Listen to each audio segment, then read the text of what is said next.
Tapos yung paborito nilang chili flakes. Yan, ito yung binabalik-balikan ng mga customer. Kasi sabi nila masarap daw. Nung tinikman ko, masarap rin pala. Dami yung sakripisyong ginawa niya. Pinagod niya yung sarili niya, hanap ng mapagkakitaan para kumita, makatulong lang kahit konti sa amin. Salamat sa mga taong nagtitiwala sa kanya, sa mga sponsors na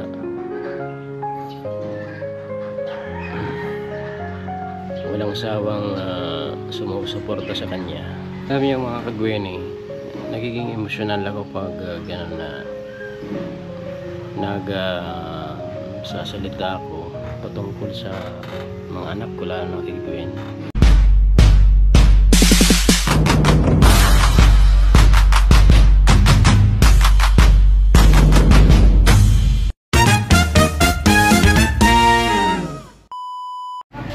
Mga Gwen, dito na ako ulit sa bahay. Ito na itsura ngayon ng bahay ni Lola, mama ko. Yan, medyo ayos-ayos na. Yan, slab na yung bubong. Yung taas, slab na. Kaya lang ito dito finish. Ito, pansamantala, lagyan muna ng plywood. Pang dingding muna para hindi makita yung kabila, para medyo magandang tingnan. Ayan, Bruno. Kasi yung mga dun sa baba, yung bamboo set na luma. Ayan, inakyat na namin yung isang araw. Meron mang isa dun sa loob ng bahay ni Gwen, iakyat pa yun. Ayan, dito plywood na muna yung makapal kasi wala pang budget para sa extension na sementado ulit. Ito na muna, okay na to, at least nabuo na yung bahay. Yan, may kusina dito ako nagluluto pag umaga, kasi pag tanghali kung ilulutuin dun sa baba, dun na lang sa bahay ni Gwen. Dito pag halimbawa dito na pag namalengke, tapos dito na ibaba, dito na inaayos yung mga gagamitin sa pagtinda. Yan, suka, sa mga hilig niya sa suka, sa usawan. Tapos yung paborito nilang chili flakes. Yan, ito yung binabalik-balikan ng mga customer. Kasi sabi nila masarap daw. Nung tinikman ko, masarap rin pala. Nagsasabi sila ng totoo. Kaya pala marami yung bumabalik-balik dahilan dito sa chili flakes. Ayan, wala pa yung sauce, mamaya pa gagawin kasi naghahatid muna si mama dun sa kabila ng pagkain. Si Gwen naliligo pa, tapos pupunta na ulit dun sa bahay kasi dapat may tao dun, kasi yung nag-install dun para ba may mag-monitor sa mga ginagawa nila, at saka para maging safe yung bahay. Siyempre mahirap yung may gumagawang ibang tao tapos wala yung may bahay malayo. For safety, para walang mawala dun sa mga kagamitan. Okay, ito kita nyo sa baba, grabe yung baha. Taas na yung tubig sa tita ni Tilo. Lubog na rin yung madali na abutin yung save nila. Dun sa compound, pasok na rin yung tubig. Buti mataas na lugar yun. tabi, ganun din. Dapat dito may sarili kang bangka kahit maliit lang, para madali kang tatawid, hindi ka na iikot dun sa boulevard kasi malayong iniikutan. Dito pag may bangka ka kahit maliit lang, yun, madali yung transportation galing dito sa taas punta dun sa bahay ni Gwen, tapos pabalik. Hindi ka nababasa. Isa ikot ka pa doon, layo. Tapos pag may nakalimutan dito sa taas, ikot na naman. Kaya grabe sakripisyo. Pero okay lang yun. Kasama yan sa sa buhay-buhay. Hindi ka magsasakripisyo, walang silbi ang buhay. Ayan.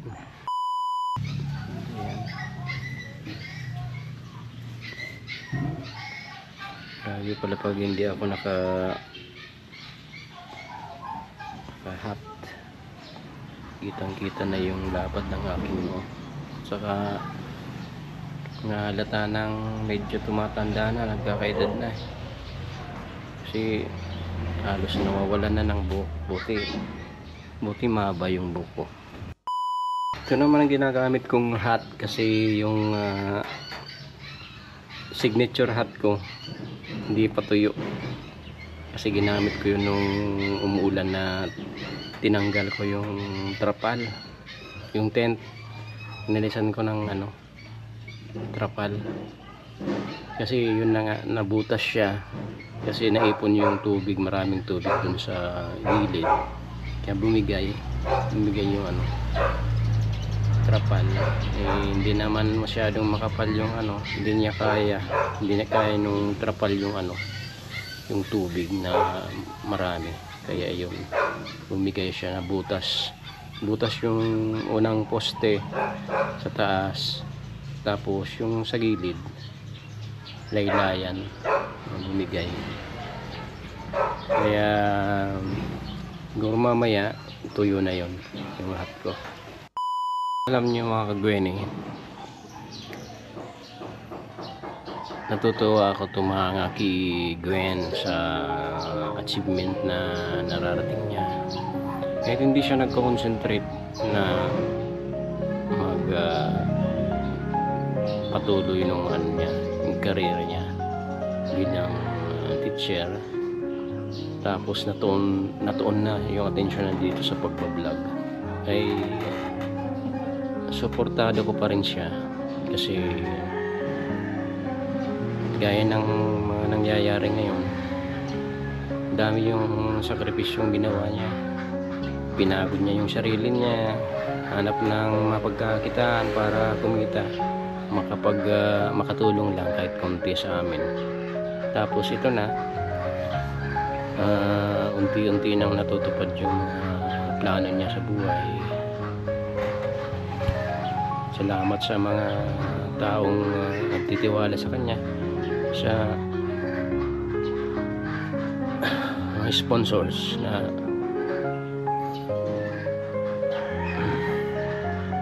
walang sawang sumusuporta sa kanya sa mga gusto niyang mangyari sa vlog niya at sa bahay niya. Maraming salamat po sa inyo,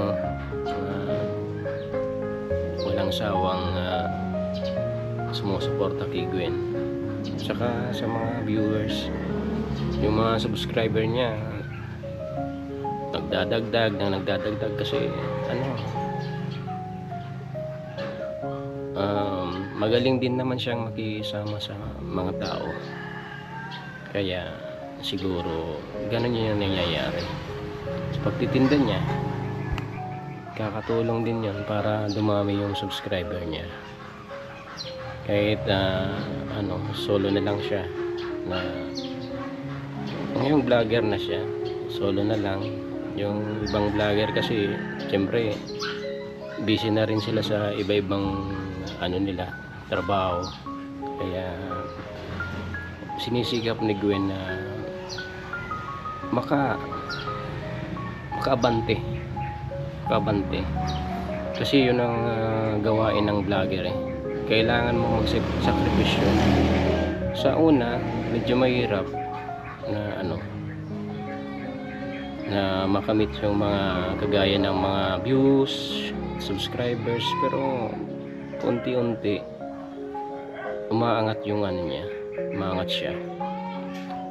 Marami yung nag-subscribe sa kanya, saka yung walang sawang nanonood sa mga vlogs niya, saka yung mga walang sawang nag-sponsor sa kanya. Kaya saludo ako kay Gwen. Grabe sakripisyo niya. Kaya nga sinusuportahan ko siya. Kahit nga hindi naman ako vlogger, pero ito nasa camera, nag-substitute sa kanya minsan kasi pag wala siya, inaano niya yung GoPro niya sa akin. Alam niyo mga kagwen eh, nagiging emosyonal ako pag gano'n na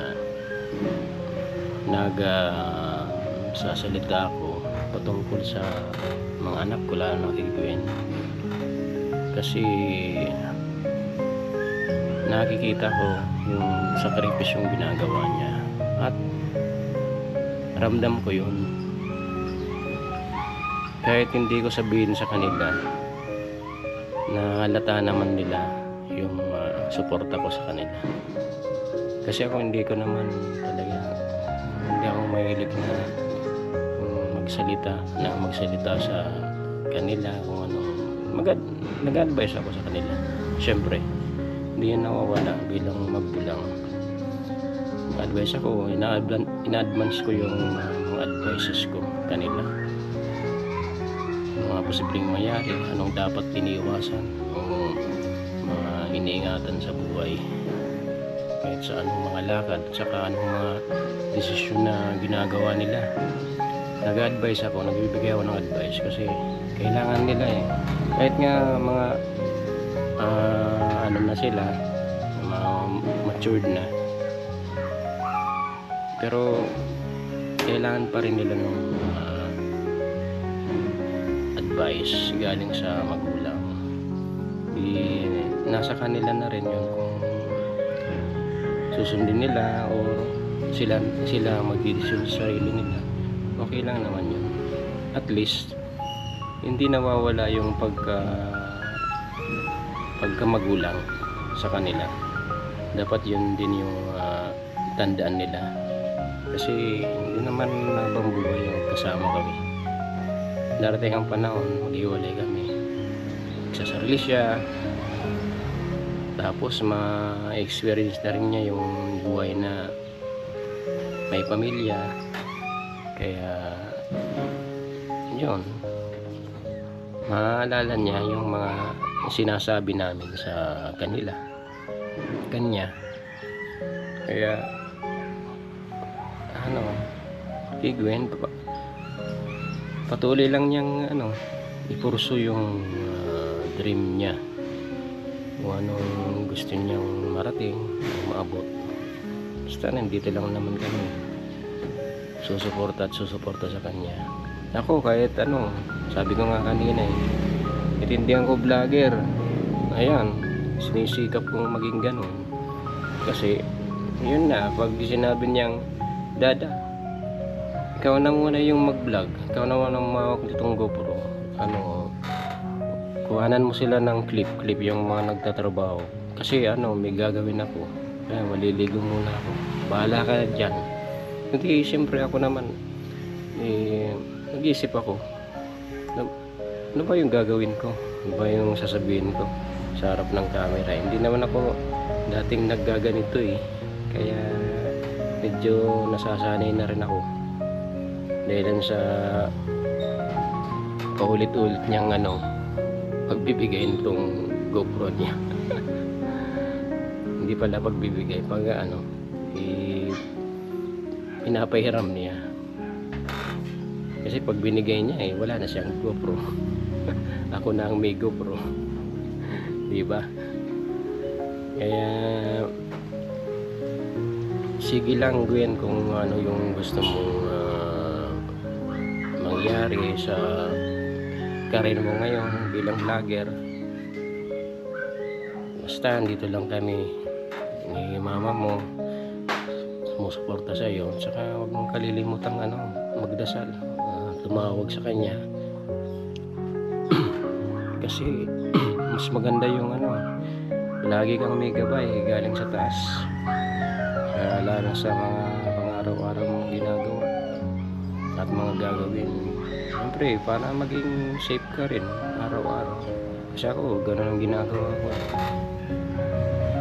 Pagkagising sa umaga, dadasal ako, papasalamat ako sa kanya, at hinihingi ko yung protection niya sa atin, pamilya ko, sa mga mahal namin sa buhay, na sana makumpleto yung araw na walang masamang nangyayari, hindi dapat mangyaring hindi ka nais-nais sa araw na to. Tapos paggabi naman, yun, pasalamat ulit kasi tapos yung araw na maganda, walang problema, ayun, ihilingin ko na naman yung pagdadasal ko na naman yung para sa pagtulog hanggang sa paggising, syempre. Kasi bawat natin, bawat tulog, maswerte tayo pag gumigising tayo. Kasi mahirap yung hindi tayo magising. Kasi pag ganon, yun ang hangganan natin. Kaya bago pa ako matulog, pinagdadasal ko na yan na magising ako kasama yung pamilya ko, kasi para pagpatuloy yung mga hindi pa natatapos na gawain o obligasyon ko bilang tatay, bilang tao. Kaya yun ang naging routine ko araw-araw. Salamat sa Diyos kasi kahit ganito lang kami,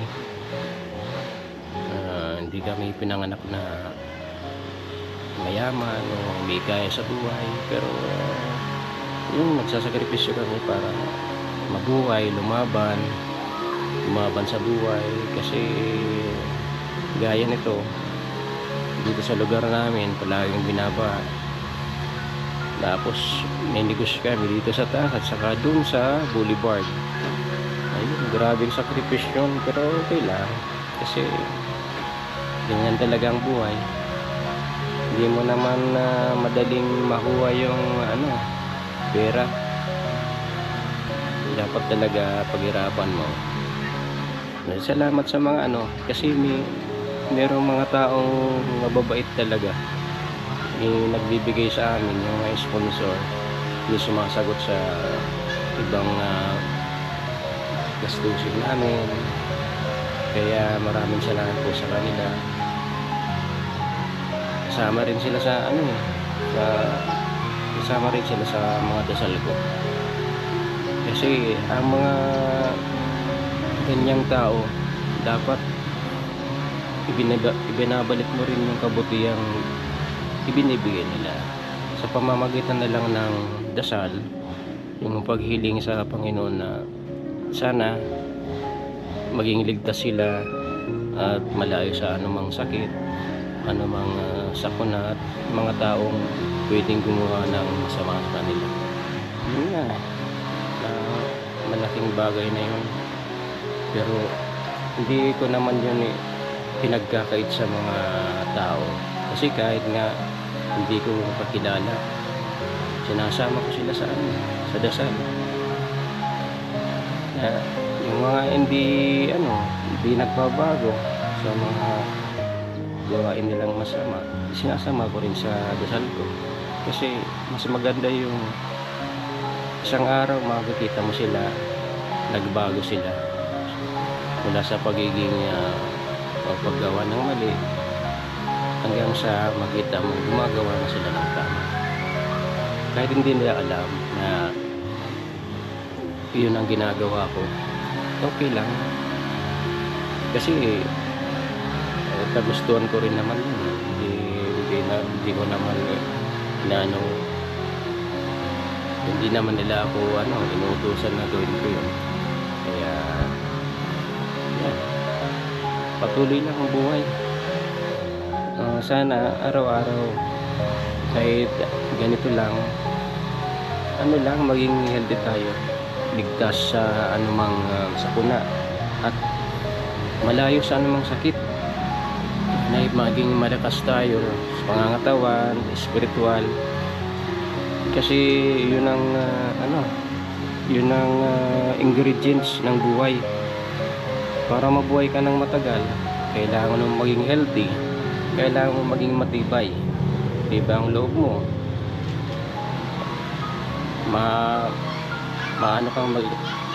mabilis kang mag-isip, pero tama yung iniisip mo, yung pagdidesisyon sa buhay. Yun ang tinutukoy ko. Dapat pinag-iisipan mo na kung ano yung dapat gawin bago ka gumawa.